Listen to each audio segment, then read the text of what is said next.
Hello students, myself Vikas Tiwari welcomes you to our channel Mass Academy for Advanced Physics. Okay, so today we are going to take very first chapter of class 11 that is called units and dimension. So first we will go with the concepts of units and dimension. Just before proceeding over there, just I want to tell you what is the significance of unit. Okay, in physics if we say there are some certain physical quantities, if there are some certain physical quantities, say we can take the example of some physical quantities as first force and second velocity. Okay, if I will say that force is 5, okay, I am saying the force is 5 and velocity is say some 5, okay, so what is, how can I differentiate that whether it is force or whether it is velocity? So regarding that I need some sort of differentiation there. Okay, if I said there are two students, say Ram, in the class there are two students whose name are Ram.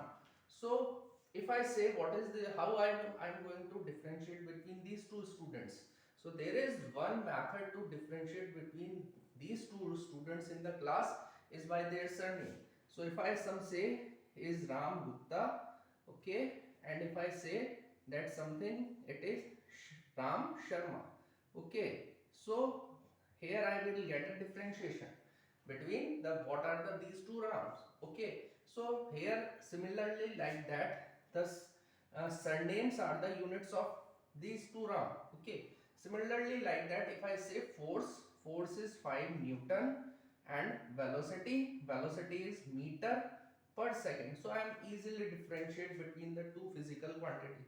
So units can differentiate, there is a method, there is one way to differentiate between these two physical quantities, that is the significance of units, okay. So let us start with the basic definition of unit. What is the basic definition of unit? Okay, so if I will start and if I say that measurement of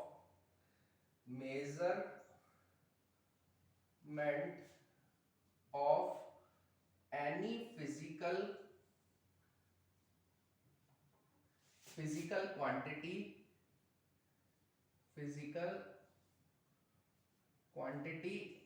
involves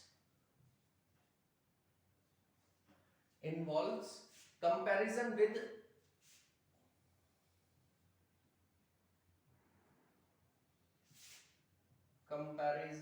with certain basic arbitrarily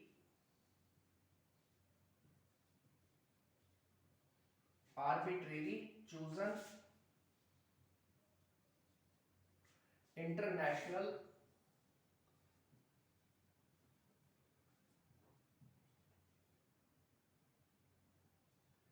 international standard international accepted standards,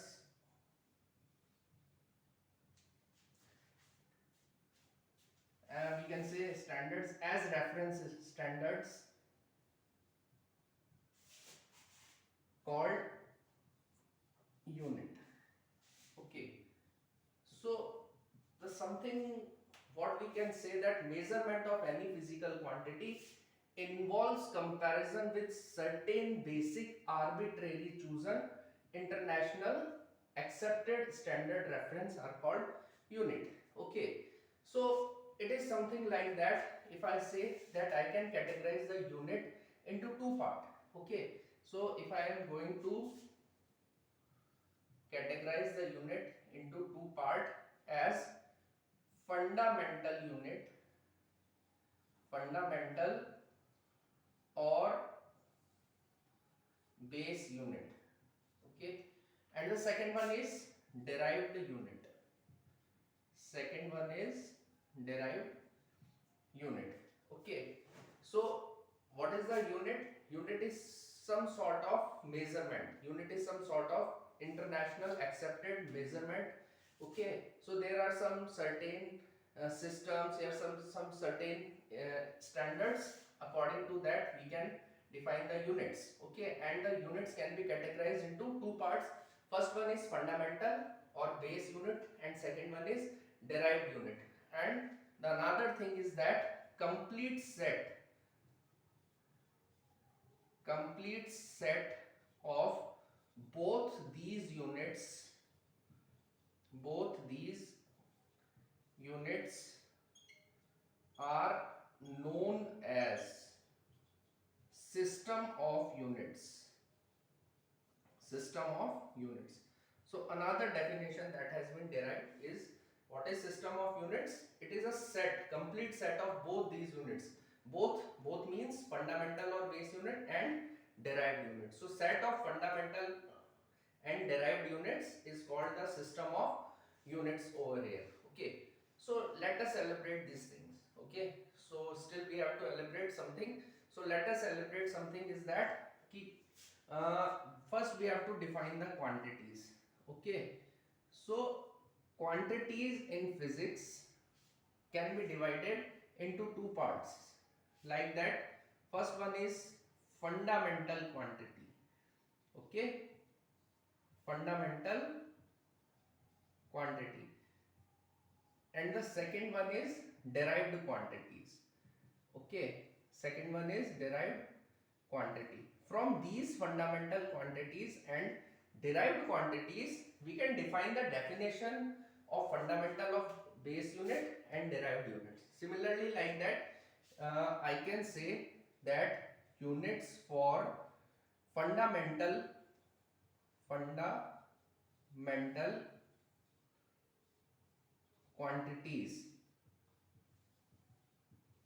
quantities are called fundamental units are called fundamental units. Okay, now we will proceed further. We will proceed what are fundamental quantities. After that only it will be clear what are fundamental quantities and what are derived quantities, and based on that what are fundamental units and what are derived units. So how can we define the derived units?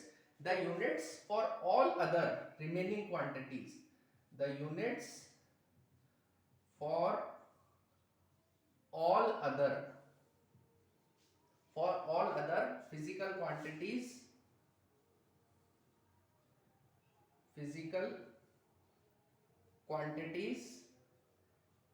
that can be expressed that can be expressed as combination of fundamental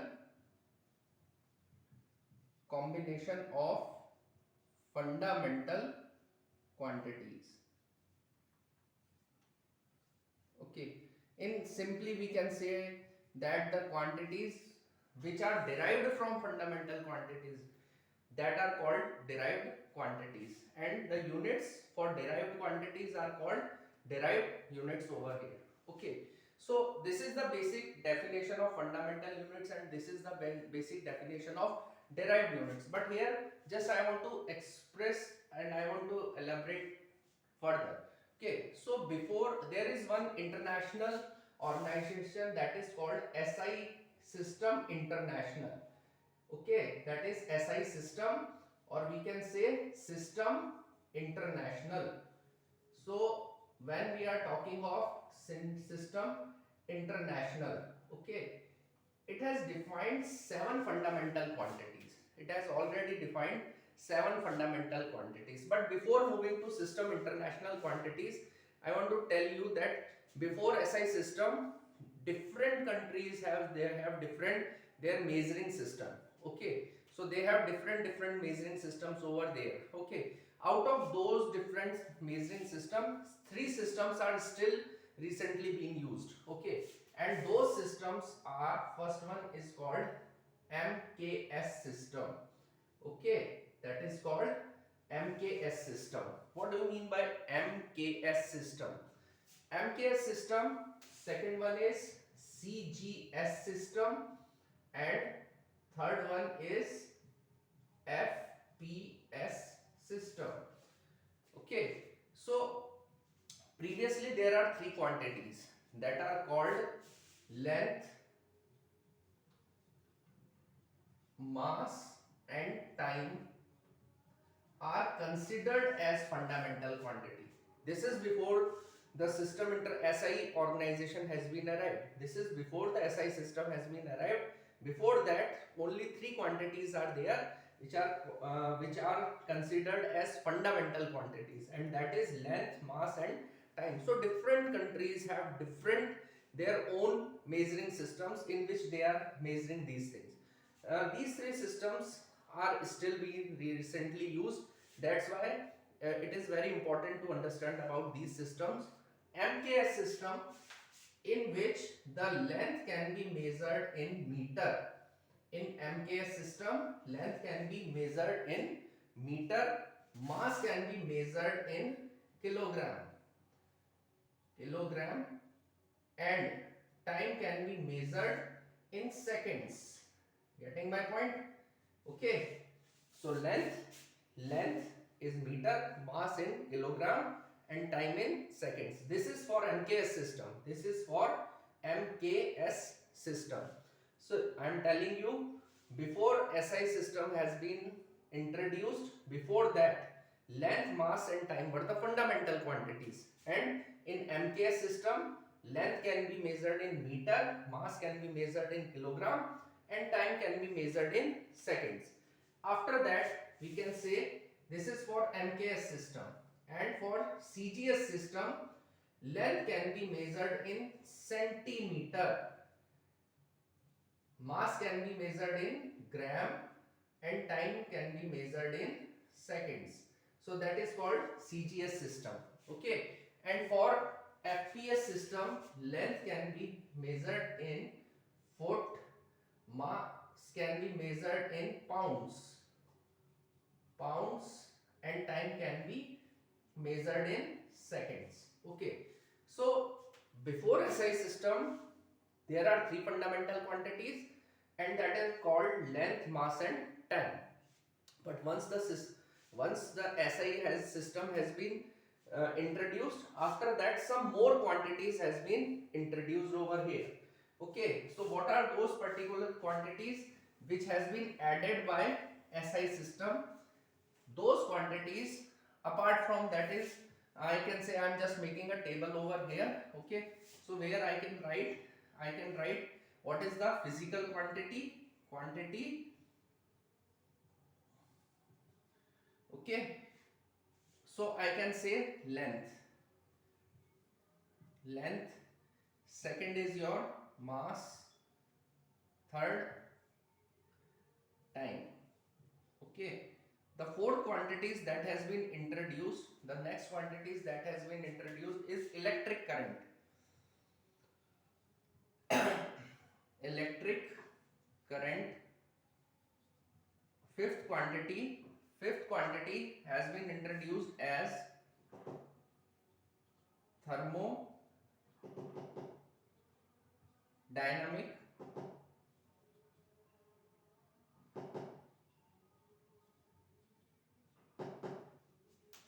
temperature. Okay, next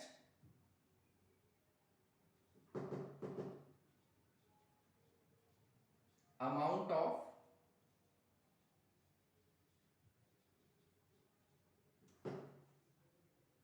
substance, and finally luminous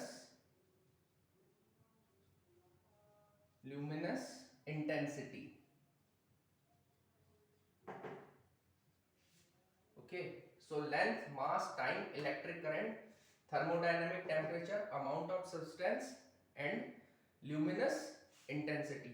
So these are the fundamental quantities as per SI system. Okay, so what are their units? Their units are length can be considered in meter, mass in kilogram, time in seconds, electric current in ampere, thermodynamic temperature in Kelvin, amount of substance, mole, and luminous intensity, candela. And their symbols, what are their symbols? Their symbols are meter, kilo, kg, m, kg, second, ampere, kelvin, mole, and cd. Okay, so these are the fundamental quantities as per SI system. Apart from these seven fundamental quantities, okay, SI system has also introduced two special sets of quantities. Okay, so what are those two special sets of quantities? The two special sets of quantities are, first one is solid, plane angle, plane angle. Okay, so what is angle? How we can define an angle? If I say there is some fixed point O, okay, so the angle can be made between two lines. These are the two lines which can be considered as, the length of line is considered as r. Okay, and this is called arc. This is called arc, and it can be considered as ds. So the angle between these two lines is considered as d theta. Okay, so how we can define angle?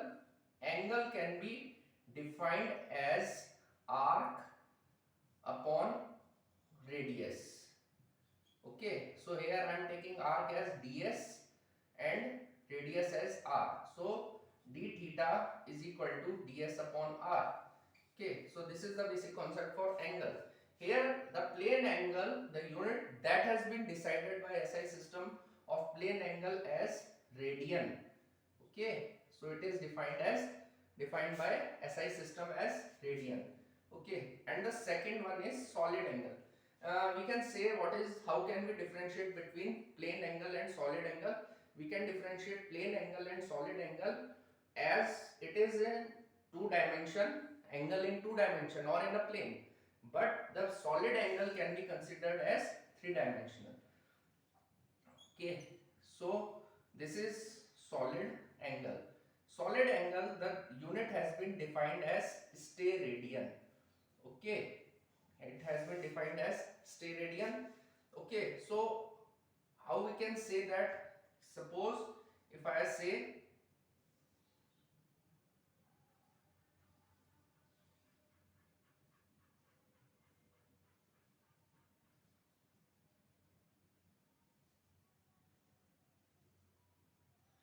this is the area is taken as dA, and this angle is considered as d omega, and this length is r. So how we are going to define?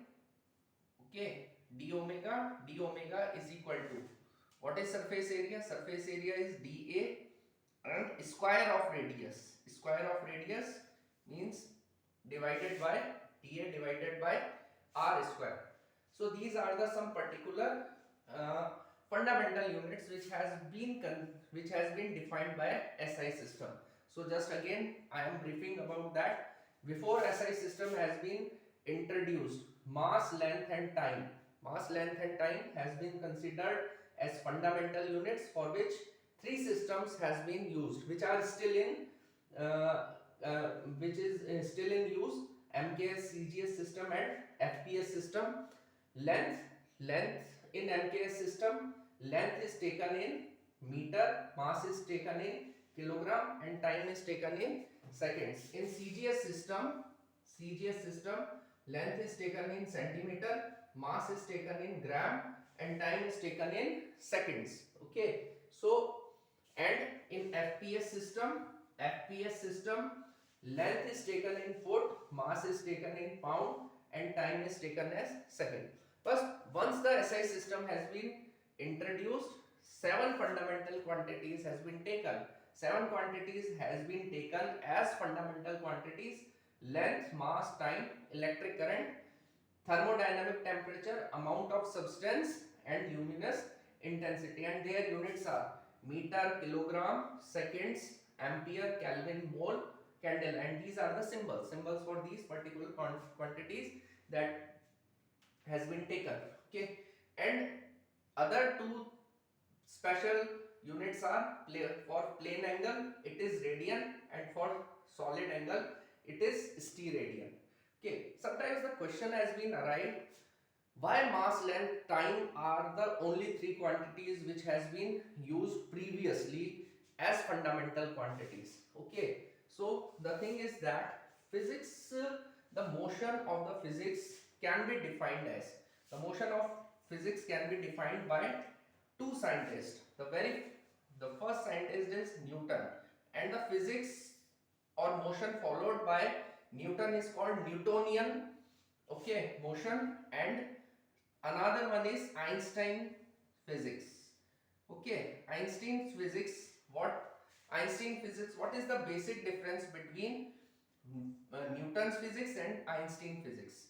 Okay, so when we are talking of Newton physics, we can say particle of velocity.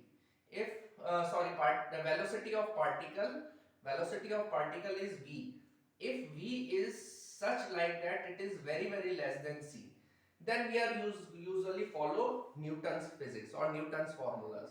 Okay, and if v is nearly equal to c, then we are following the Einstein physics. It means, what is c? C is the speed of light. If the velocity of particle is very less than speed of light, you know what is speed of light? Speed of light is 3 into 10 raised to power 8 meter per second. Okay, in comparison to this c, if velocity of light is velocity of particle is very less, okay, then we follow Newton's physics. And if it is approachable to speed of light, means particle velocity approachable to velocity of light, okay, then we are using Einstein physics. So what is the difference between this? First difference I have told you, when we are using Newton's physics and when we are using Einstein physics. The another thing is that v is very less than c. In Newton's physics, mass, length and time has been considered as constant. Okay, constant. Constant means when a particle is in motion, its mass won't change, the length of particle won't change, and the two incident associated with the particle, the difference of time of associated with two particle, it doesn't change. Okay, but when we are talking of Einstein physics is basically called relativity or special theory of relativity. Okay, it is associated with the relativity. Okay, so in that context, mass, length and time are variable quantity. Means if a particle, it is very interesting fact over here, if a particle is moving with the speed of light, its mass has been changed, its length also gets changed, and the two incident associated with particles or the time difference associated with the two incident of the particles is also get changed. Okay, and how we can say? We can say Einstein given the formula m is equal to m naught under root 1 minus v square upon c square, where what is m naught? M naught is the mass of particle at rest, and m is when the particle mass of particle when it starts moving with condition that v is nearly equal to c. Okay, and what about length? L is equal to L naught under root 1 minus v square upon c square. Again, what is L naught? L naught is length in static frame of reference. Okay, and L is the variable length. And what is T is equal to T naught under root 1 minus v square upon c square. T naught. T naught is time difference between two incident in static frame of reference, and t is the variable time when the particle starts or the frame of reference start moving with velocity such that v is nearly equal to c, then it is called time is also a variable quantity. So this is the basic difference between Newton's physics and Einstein's physics, and that's why the mass, length and time has been considered as fundamental quantities previously, which has been modified by SI System International, and these are the now 7 fundamental quantities and 2 special quantities over here. Okay, so I hope you have understand what are the facts regarding this fundamental quantities. In my second lecture, just I am going to tell you about the derived quantities. Okay, thank you very much.